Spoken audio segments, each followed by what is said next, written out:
Welcome, Randall Smith. Good to see you. So this year, you are the winner of the Spheres of a Genius Composers Competition, sponsored by Jam Music Lab University. And the competition this year has focused on Carla Bley as a presiding influence. Your thoughts about Carla's music and the ways that her music guided you through your composition? I could talk about this for probably a year on end. Start now. Yeah, on the clock. Carla Bley is, I think, one of the most important composers of the 20th century and of American music in general.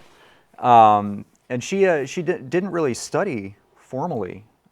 She just kind of came into music as a matter of course, just as in the story of her life, which I think is a really beautiful point of her biography. And because of her diverse array of cultural influences and her journey through life, her music combines so many profound and absurd and painful and joyful things into one complete package. It's really kind of a prism through which we can see sort of a totality of human experience. And that's been a profound influence on my music for several years now. I just keep going back to, for example, the Escalator Over the Hill and a lot of her small group recordings and dinner music and others from those periods, and finding so much humor and a way of using humor, as is so often the case in any music that's touched by the blues, which is all American music, a way of using humor to organize and recast a lot of the horrors of life, the chaos that we experience as human beings, and turn it into something that is at once, that it still allows us to remember the pain, but it becomes palatable and something that can be played with. It's a very complete or 360 view of her role, kind of organizing her musical thoughts to reflect the human condition. One of the early things that attracted me to her was kind of the integration of all these musical elements. The notion that she was the first, for me, I think she was preceded by many others, but the first artist who I was conscious of her moving across stylistic borders, reaching into various genres, and somehow integrating all these elements into a thematic whole. And doing so, by the way, without apology, and without having to prove anything but the fulfillment of her own creative ideas. Mm-hmm. Does this kind of approach, does that resonate with you? Absolutely, without question. I think we're kind of reaching a little bit of a crossroads in the course of creative expression, not just with music, but with visual art in general, wherein we've come to sort of a postmodern place where we've gone through so many different iterations of what art can be, and so many definitions, and the definitions are so often applied retrospectively, but historians just keep running faster and faster and putting labels on things faster and faster. And so we find ourselves, at least I find myself, in a place where I feel compelled to deliberately evade labels. And this, I think, is more and more important with the rise of artificial intelligence and all these so-called stochastic parrots that just absorb and regurgitate so much information. The best thing that we can do is to give them information that's impossible to synthesize. Well, without being human. That's a tall order. But the interesting thing about labels or categories, it seems to me that one of the things Carla did was she decided that her music was not going to need the standard categorization that was attached to music primarily because of commerce, marketing the stuff, selling the stuff. She seemed, I don't know if she seemed immune to it, but she seemed almost defiantly disinterested in that. So for me, that seems somewhat liberating as a composer to be able to approach the music on its most pure terms without these other ancillary concerns. Is that something you might agree with? Oh, absolutely. And I think this can be applied on macro and micro levels. In a macro sense, in terms of frustrating genre deliberately, genre and stylistic labels, like as Carla did, and as so much of my work seeks to do. And on a micro level, we can do it in performance, in improvisation, where we take the really broad principles of music and of organizing sound and apply them in an abstract manner and sort of objectify, for example, melody or tone color or whatever it might be, and turn it into a sort of plaything that we can mix and match in all sorts of ways. So I think in a lot of ways that's what Carla does with all her broad stylistic influences, and being able to put a mambo right next to a really weird macabre kind of waltz. I had read a quote once from her in which she defined herself as a 99% composer and 1% pianist. Yeah. pianist. I was very taken by that because, well, the proportions are profound. Yeah. I mean, how would you quantify or how would you describe your relationship to the act of composition versus the act of playing the trombone? Oh man, that's a hefty question. I would say I maybe am 100% both, actually. I don't think the math adds That's, up. Wait a minute. Okay. Well, okay, we can split it 50-50 or somewhere in that range. And it varies depending on the day and depending on what I'm asked to do. There are times, of course, if I'm working on, well, for example, this piece for the orchestra, that I had to be pretty much 100% composer for days on end. But most of my practice is in the realm of being a composer-performer. Okay. And so I am constantly revising my practice to be able to include both of those in more or less equal measure, and finding ways of, for example, including electroacoustic effects and processing, and developing a personalized approach to improvisation and musical language, and applying all of those in different contexts. I've got a couple of groups that I perform with regularly that are very experimental, and both include a lot of theatrical elements. So I have to approach it also as an actor, sometimes as a dancer, as a singer. It's a very demanding practice, but I think it's the only right thing that I can do. What is the role in your mind conceptually of advancing technology? Do you embrace the opportunities that technology provides in terms of composition or creative fulfillment? Yes, as long as I have command over the tool. And I don't progress faster. I make a point of not progressing faster than I can master the tool itself.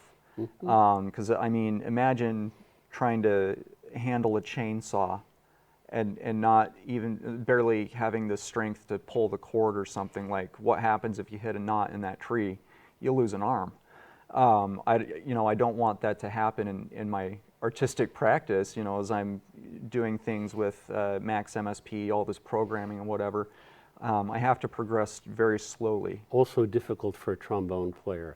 You lose the arm. Yeah, and then, you're toast. Yeah, You're okay. toast. Game Okay, over. good. Yeah. But this is kind of an interesting, it's the un-Frankenstein approach. In a way, you're not going to, well, you'll do your best not to allow the technology become your master.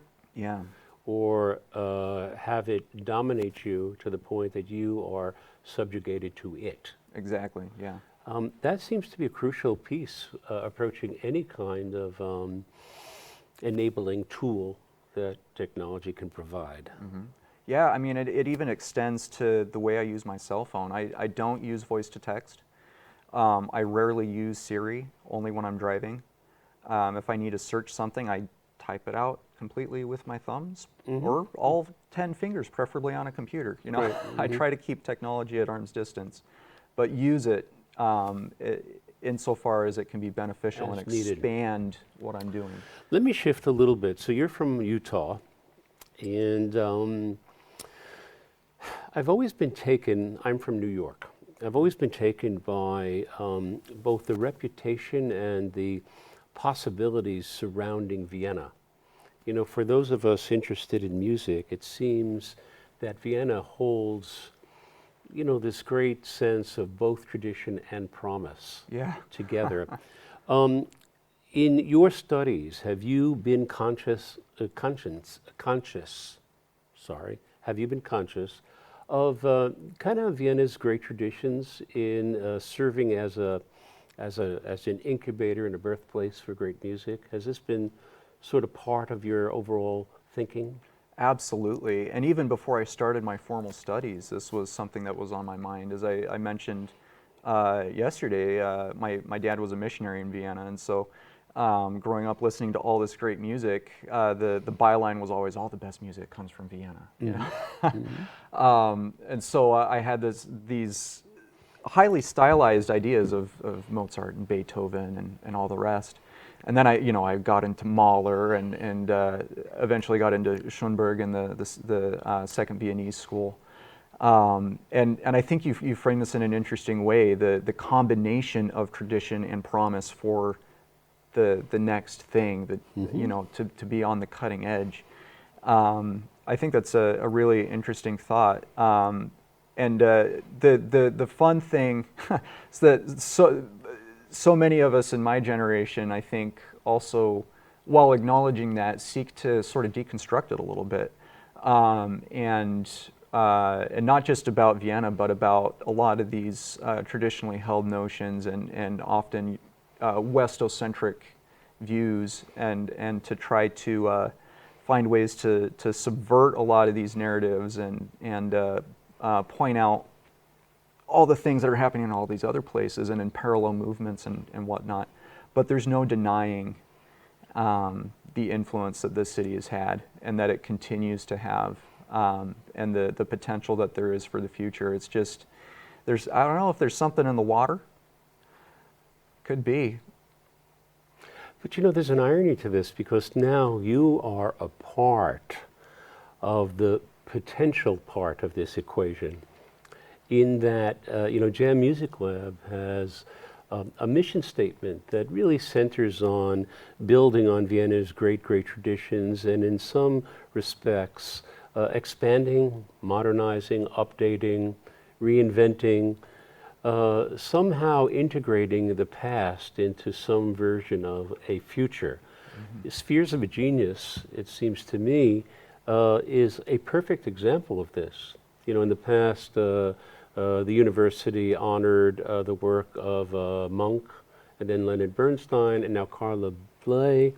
And so your work, in a way, seems to be part of some continuum that does reflect this idea of past, present, and now future.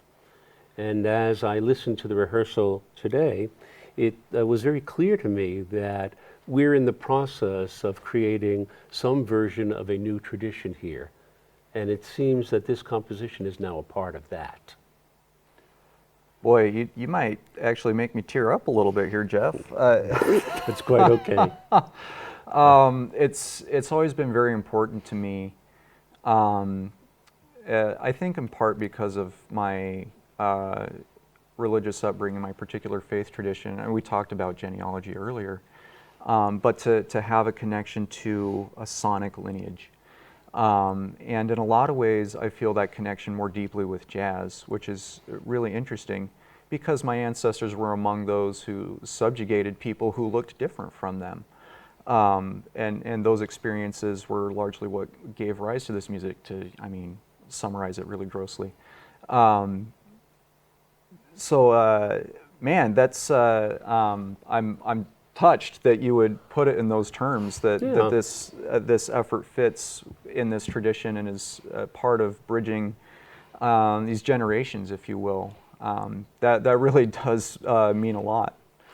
But you know, it's funny, as you're discussing this, I'm just thinking that each of us falls on one side of that divide. We either subjugated others or we were subjugated by others, but what comes out of that collision is kind of this musical ferment thing that serves as a kind of North Star. Whether you play, whether you compose, whether you enable. So it's interesting for me to hear you talk about, in a way, the genealogy or the sociological implications of your work, because it's part of how you conceive of this, it seems. Am I reading you correctly? Yeah, definitely. Definitely. There are always so many questions swirling around in the ether, as it were, and which ones get dealt with at any given time. There are a lot of factors at play, you know. There's quite a bit of my music that deals with a lot of those age-old questions about power struggles, power structures.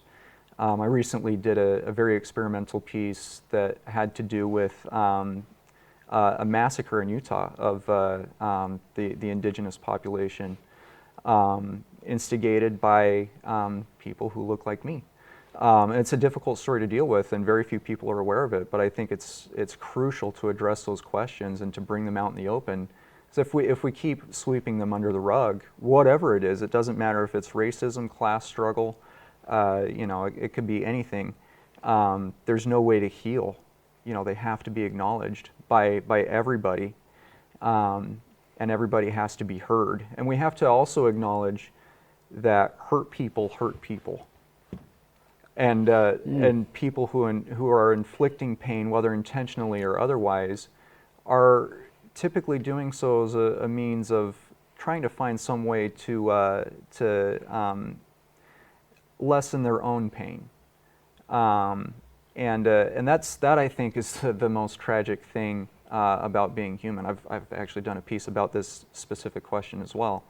And I think art is a really, important, beautiful, critical way of processing all of those experiences and creating a space where we can have those kinds of conversations and ensure that everybody gets heard and understood, and then come to a point where we can apologize and forgive and be forgiven, and heal the divides that we've allowed to happen. It's very, to say it's deep is almost a gross understatement. It's just fundamental to just about everything. And I'm struck a little bit here, Randall, by you're connected to Carla.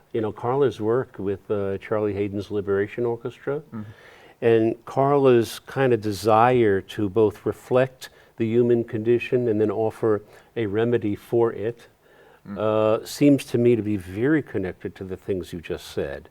So in a way, I don't know if it's ironic or if it is the fulfillment of your idea, but boy, this is the continuum in practice in a way. Carla has inspired kind of an approach or a mode or a thought process that gets expressed through music that seems to be very much a part of who we are as a species, something like that. I'm not sure that that's even an overstatement. That sounds kind of right. Would you agree with that? I think that's very true. I think any artist who's worth their salt deals with these kinds of things. Social justice is becoming an increasingly common and very overtly stated motivator for a lot of artists. And there are those who always complain about artists getting political. They say, "Oh, you stay in your lane. Music shouldn't be political." But the fact is, any kind of art has always been political, at least in this hemisphere. I don't think there's a way to not be political. Nina Simone, I think, said it best. She said, "I have to reflect the times. How can I not? This is the duty of an artist." I'm paraphrasing, of course. And I think that commitment is largely what gives her music so much power. I mean, you listen to something like Mississippi Goddamn. Her music has a kind of shamanic power to me. And I can only take it in small doses because of how strong it is. I mean, it's just, it makes your hair stand up, and I almost feel like I'm going to levitate listening to something like that. But you know what's funny about that? As much as that has a very obvious and a very conspicuous outreach in terms of social activism, and we could cite numerous other examples, you know, Coltrane playing Alabama. Oh, yeah. I actually think of a Louis Armstrong long tone as the ultimate political statement. And to me, it's political in that it is as fundamental and as human an expression as you could create with a piece of plumbing. I mean, just Absolutely. a piece of metal. Yeah. And this is why Louis Armstrong was a genius. I mean, there's something profound about the simple act of making a sound, creating vibration, and what he did changed the world. There's no way of getting around that, and not just in the sense that it changed the world musically, but the way Louis Armstrong played caused a young man who was brought up in a racist society in Texas, who was white, to question everything that he'd been taught, and study law, and write briefs for the plaintiffs in Brown v. Board. That was Charlie Black. Mm-hmm. And without that, I mean, where would we be? It's fairly far-reaching. Yeah. So listen, thank you so much. I don't know, I feel that on behalf of everybody here who's involved in creative music, congratulations. Thank you so much.